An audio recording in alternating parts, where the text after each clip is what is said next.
আমি সতীর্থ একের এখন বর্তমানে সভাপতি হিসেবে দায়িত্ব পালন করছি এই ইসের মধ্যে সতীর্থতে। তো আমাদের এটা চতুর্থ টুর্নামেন্ট, তো ইনশাল্লাহ টুর্নামেন্টটা ভালোভাবে হবে আশা করি।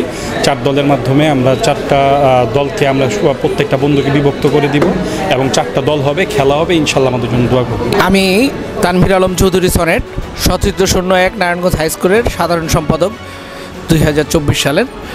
আমরা এসপিএল প্রতি বছরই আয়োজন করি, গত বছরও আয়োজন করেছিলাম, এর আগের বছরও আয়োজন করেছিলাম। এটা আমাদের চতুর্থ আসর। গত 3টি আসরে 4 দল মিলেই খেলা হয়েছে, এবারও 4 দল মিলেই খেলা হচ্ছে। এখন আমরা একটা নিলামের মাধ্যমে আমাদের বন্ধুদেরকেই 4 দলে বিভক্ত করে আমরা নিজেদের মধ্যেই টুর্নামেন্টটা খেলব। সকলের দোয়া কামনা করছি এবং সবাইকে শুভেচ্ছা জানাচ্ছি। ধন্যবাদ সবাইকে। সতীর্থ প্রিমিয়ার লিগ এবার 4 বারের প্রোগ্রাম।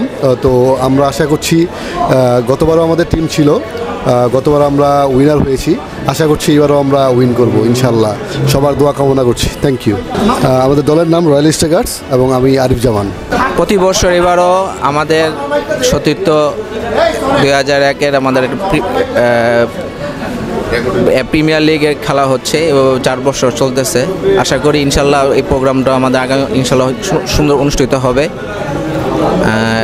সবাই শিরোপার জন্য সবাই আমরা 4 মালিক একসাথে আছি। আশা করি খেলাটা প্রতিদ্বন্দ্বিপূর্ণ হবে, আশা করি ইনশাল্লাহ ভালোই হবে।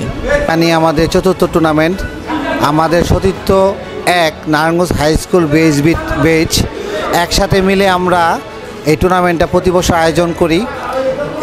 এখানে আমার একটা দল আছে এবং এই দলের ভিতরে আমি একজন সেই দলের মালিক। ইনশাল্লাহ আমরা এবারও একটা বিজয় হওয়ার চিন্তাভাবনা করি আমরা একটা দল রেখেছি এবং আজকের এই সতীর্থ 1-এর নিলামের প্রোগ্রামে আমি অ্যাটেন্ড করেছি।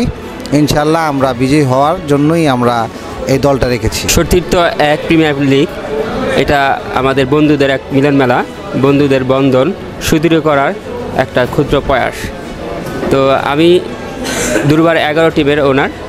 গতবার আমার দল রানার্স আপ হয়েছে, এবার আমরা চ্যাম্পিয়ন হওয়ার লক্ষ্যে মাঠে নামবো ইনশাল্লাহ এবং ভালো কিছু হবে ইনশাল্লাহ।